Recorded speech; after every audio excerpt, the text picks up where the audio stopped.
बिस्मिल्लाहिर्रहमानिर्रहीम। Dear students, अस्सलाम वालेकुम। मैं हूँ आपका केमिस्ट्री टीचर सैयद नसीब ज़ादा। स्टूडेंट्स, मैं आज एक और टॉपिक के साथ हाजिर हूँ और टॉपिक का नाम है effect of pressure on evaporation and boiling point. इससे पहली वीडियोज़ में इवापोरेशन एक अलग टॉपिक और बॉइलिंग पॉइंट दूसरा टॉपिक, उसके ऊपर अलहदा वीडियोस मौजूद हैं। आपने पहले उसको देखना है, समझना है, इसके बाद इस टॉपिक की तरफ आएंगे। और अगर आप इस चैनल पे नए हैं तो चैनल को ज़रूर सब्सक्राइब करना, दोस्तों के साथ शेयर करना, लाइक देना और अगर कोई मसला हो तो कमेंट भेजना।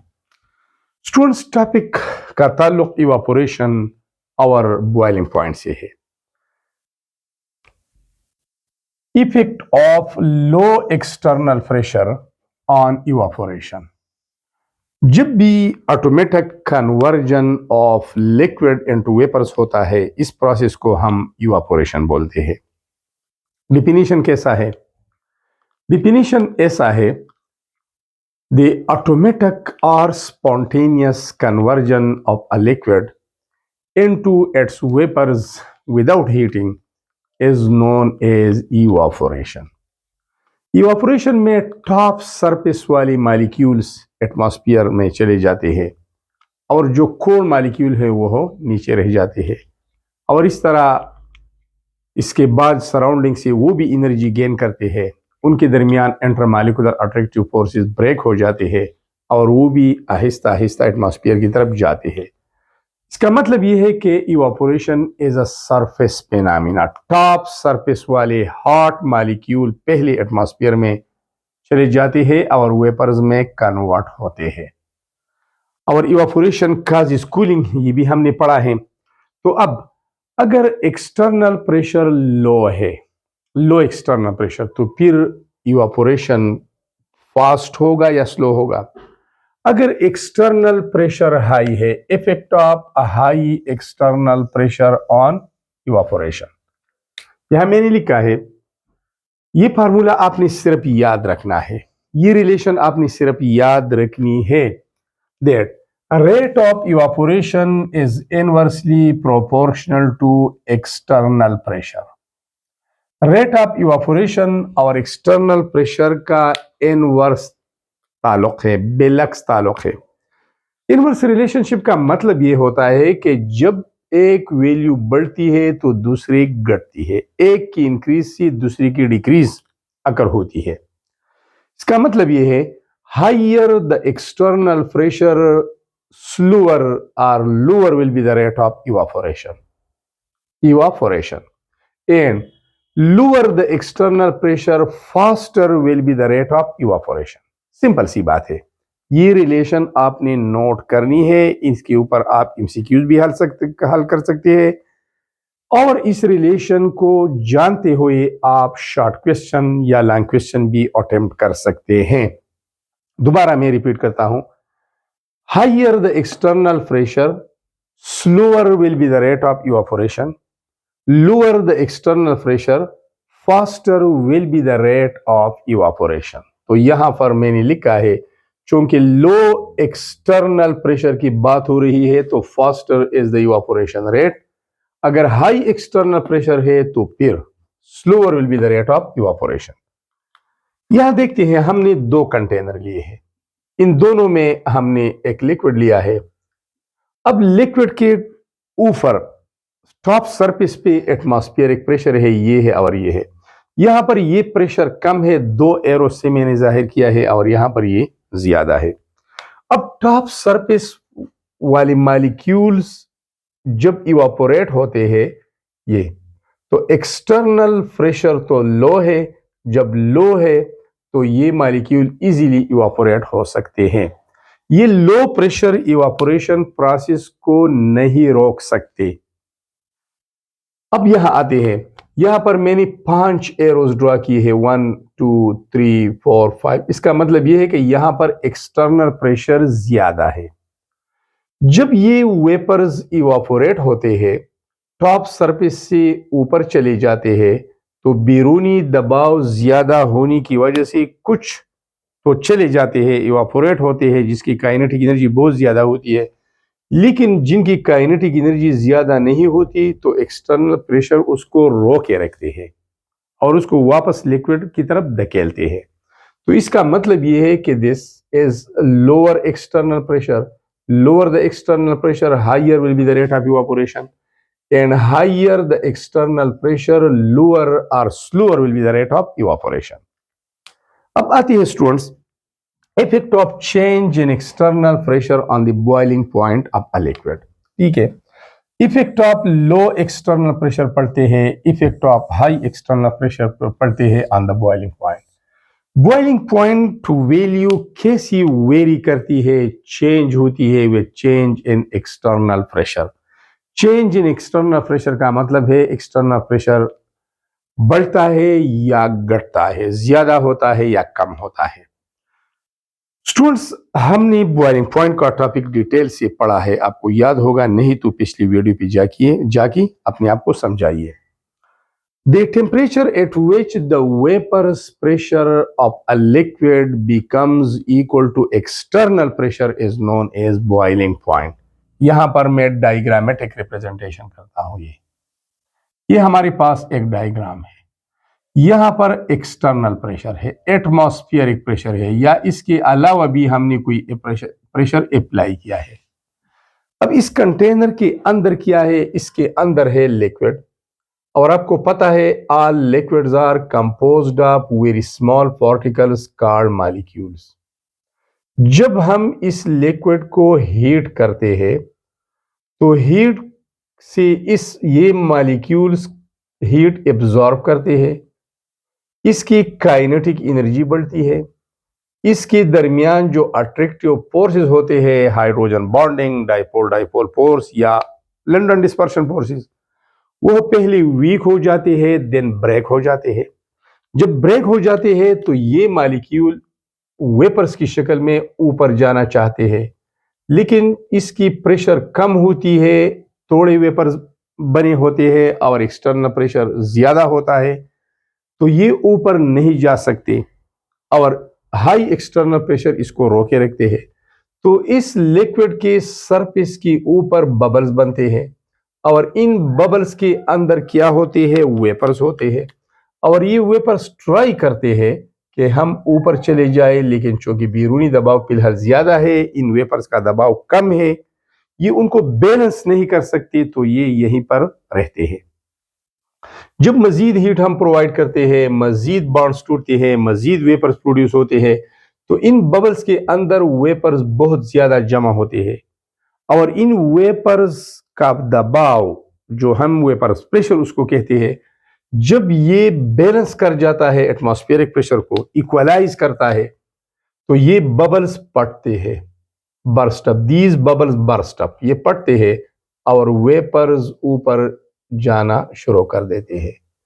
तो जिस टेम्परेचर के ऊपर इन वेपर्स का प्रेशर एक्सटर्नल प्रेशर के बराबर होता है या थोड़ा सा ज्यादा होता है, इसी टेम्परेचर को हम बॉइलिंग पॉइंट कहते हैं। The temperature at which the vapor's pressure of a liquid becomes equal to this external pressure is known as boiling point. अब बात हो गई आसान, इंतहाई आसान। इसका मतलब यह है कि अगर बैरूनी दबाव ज्यादा है तो हमने ज्यादा वेपर्स को क्रिएट करना है ताकि वो बैरूनी दबाव को बैलेंस कर सके, तो ज्यादा हीट दरकार होगा और बॉइलिंग पॉइंट ज्यादा होगी। तो higher the external pressure, higher will be the boiling point. अगर बैरूनी दबाव कम है तो इसको इक्वलाइज करने के लिए, बैलेंस करने के लिए हमने थोड़े वेपर्स को क्रिएट करने पड़ते हैं, और इस थोड़े वेपर्स को क्रिएट करने के लिए लो टेम्परेचर दरकार होगा। तो बॉइलिंग पॉइंट क्या होगा, कम होगा। थोड़े लो टेम्परेचर पे वेपर प्रेशर बैरूनी दबाव के बराबर आ जाएगा तो बॉइलिंग पॉइंट कम होगा। तो इसका मतलब ये है कि boiling point is directly proportional to external pressure. Boiling point is directly proportional to external pressure. Direct relationship है। डायरेक्ट रिलेशनशिप का मतलब ये होता है कि जब एक वेरिएबल की वैल्यू बढ़ती है तो दूसरे की ऑटोमेटिकली बढ़ जाती है। इसका मतलब ये है, higher the external pressure, higher will be the boiling point of that liquid, lower the external pressure, lower will be the boiling point of that liquid. इस टेबल की तरफ आती है। फिर एक इंतहाई अहम एग्जांपल है यूज ऑफ प्रेशर कुकर, उसकी तरफ आती है। स्टूडेंट्स, ये एक टेबल है हमारे पास। यहां देखिए, यहां हमने लिखा है place, pressure, boiling point and evaporation. क्योंकि दोनों टॉपिक साथ साथ चलते हैं, इसलिए इवापोरेशन का भी एडिशन किया गया है। अब यहां देखिए, प्लेस क्या है? सी लेवल है। अगर हम एक्सपेरिमेंट करते हैं सी लेवल के ऊपर, सी लेवल के ऊपर एटमॉस्फेरिक प्रेशर होता है 760 मिलीमीटर ऑफ मरकरी, या इसको हम 1 एटमॉस्फेरिक प्रेशर बोलते हैं। और सबसे ज्यादा एटमॉस्फेरिक प्रेशर सी लेवल के ऊपर होता है, क्योंकि सी लेवल सबसे गहरा जगह है किसी मुल्क का, ये होता है। ये देखिए, ये हमारे पास है सी लेवल, तो यहां पर एटमॉस्फेरिक प्रेशर ज्यादा होता है। और जब हम हाइट की तरफ जाते हैं तो ये एटमॉस्फेरिक प्रेशर कम होता है। तो यहां पर एटमॉस्फेरिक प्रेशर बैरूनी दबाव ज्यादा है, तो बॉइलिंग पॉइंट ऑफ वाटर है 100 डिग्री सी। और यहां पर जब बैरूनी दबाव ज्यादा है तो रेट ऑफ इवापोरेशन होगा स्लोवेस्ट। जब बैरूनी दबाव ज्यादा होती है तो रेट ऑफ इवापोरेशन कम होता है। अब जाते हैं ऊपर, हाइट की तरफ जाते हैं। मरी हिल्स है प्लेस का नाम। यहां पर बैरूनी दबाव, ये मरी हिल्स है, यहां पर ये बैरूनी दबाव ज्यादा था, ये सी लेवल है। यहां पर डेप्थ ज्यादा है, गहराई ज्यादा है, एयर मॉलिक्यूल ज्यादा है, तो ज्यादा प्रेशर अप्लाई करते हैं। तो उसको इक्वलाइज करने के लिए हमने वाटर को ज्यादा हीट प्रोवाइड करना पड़ता है, इस तरह बॉइलिंग पॉइंट ज्यादा होगी। अब आते हैं मरी हिल्स की तरफ। यहां पर हवा का दबाव कम है, एटमॉस्फेरिक प्रेशर कम है। कितना है? 700 मिलीमीटर ऑफ मरकरी। 760 से कम होकर 700 पे आ गया। यहां पर बॉइलिंग पॉइंट है 98 डिग्री सी। क्योंकि यहाँ का बैरूनी दबाव कम है, तो इस कम दबाव को बैलेंस करने के लिए थोड़ी मिकदार में वेपर्स क्रिएट करने पड़ेंगे, और इन लिटिल अमाउंट ऑफ वेपर्स को क्रिएट करने के लिए थोड़ा सा हीट दरकार होगा, जिसको हम बॉइलिंग पॉइंट कहते हैं। अब यहां पर रेट ऑफ इवापोरेशन स्लोअर होगा, इससे तो ज्यादा होगा लेकिन स्लोअर, दरमियानी दर्जे वाला होगा। अब और हाइट की तरफ जाते हैं। माउंट एवरेस्ट, दुनिया की बुलंद तरीन चोटी, यहां पर बैरूनी दबाव इंतहाई कम है। जब हम हाइट की तरफ जाते हैं तो बैरूनी दबाव कम होता है। यहां पर एक्सटर्नल प्रेशर है 323 मिलीमीटर ऑफ मरकरी। यहां पर बॉइलिंग पॉइंट है 72 डिग्री सी। और इवापोरेशन स्लो होगा, स्लो, स्लोअर, स्लोवेस्ट। या यहां पर आप देखते हैं, लिखते हैं फास्ट, फास्टर, फास्टेस्ट, ये भी लिख सकते हैं। तो स्टूडेंट्स, यहां देखिए, जब भी एक्सटर्नल प्रेशर कम होता है बॉइलिंग पॉइंट कम होती है। जब एक्सटर्नल प्रेशर ज्यादा होता है तो बॉइलिंग पॉइंट भी ज्यादा होती है। तो इसका कौन सा रिलेशन है? डायरेक्ट रिलेशनशिप है। इससे रिलेटेड दो बातें आपने याद रखनी है। वो कौन सी? आम जिंदगी में हम प्रेशर कुकर का इस्तेमाल करते हैं। The food cooks faster in pressure cooker as compare to normal open container. किसी आम कंटेनर के मुकाबले में प्रेशर कुकर में खुराक जल्द पकता है, और आम पतीले में या कंटेनर में टाइम ज्यादा लगता है। तो ये क्यों? तो यहां देखिए, मैंने दो एग्जांपल लिए हैं। एक एग्जांपल ये ओपन कंटेनर मैंने लिया है, और दूसरा क्लोज कंटेनर। ये प्रेशर कुकर है। अब मैंने इसमें पानी डाला है और कुछ फूड, मीट, गोश्त आप तस्वर कर ले, सब्जी तस्वर कर ले, ये डाला है, ठीक है। दोनों को मैं इक्वल हीट प्रोवाइड करता हूं। हीट मैंने प्रोवाइड किया। Normal boiling point of water is 100 degree C. Normal boiling point of water, the boiling point of water under normal external pressure is called normal boiling point. ये 100 degree सी है। जब temperature 100 degree सी तक पहुंच जाता है तो 100 degree C is the boiling point of water. 100 degree C की ऊपर वेपर्स का दबाव बैरूनी दबाव के बराबर हो जाता है और जो हॉट मॉलिक्यूल्स है वह ऊपर चले जाते हैं एटमॉस्फेयर में। क्योंकि कंटेनर ओपन है और एक्सटर्नल प्रेशर को बैलेंस किया गया है, तो ये हॉट मॉलिक्यूल, एनर्जेटिक मॉलिक्यूल, ये बाहर जाना शुरू हो जाते हैं। अब इसके बाद टेम्परेचर नहीं बढ़ेगा। हम मुसलसल हीट प्रोवाइड करते हैं लेकिन टेम्परेचर में इजाफा नहीं होगा, 100 डिग्री सी ही रहेगा। तो वो एक्स्ट्रा हीट किधर जाता है? This extra heat is used to break the intermolecular attractive forces in water molecules.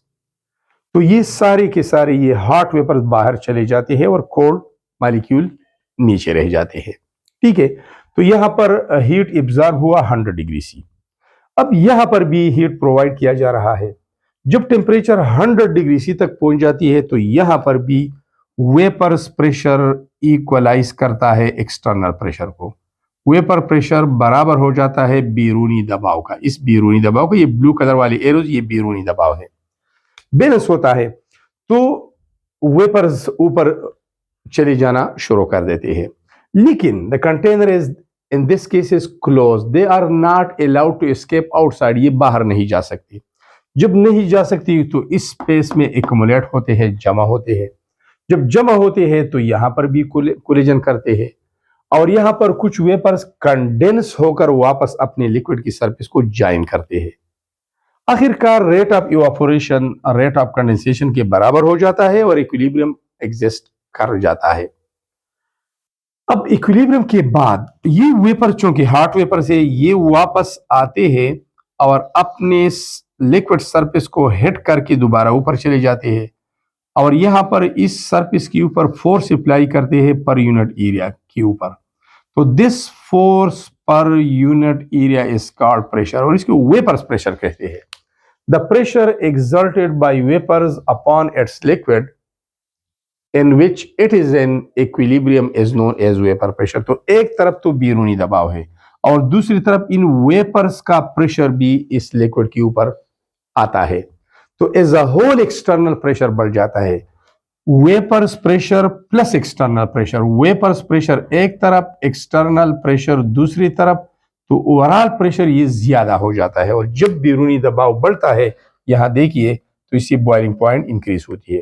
तो हम और हीट प्रोवाइड करेंगे ताकि अब इस ओवरऑल प्रेशर को एनकाउंटर किया जा सके, इसको बैलेंस किया जा सके।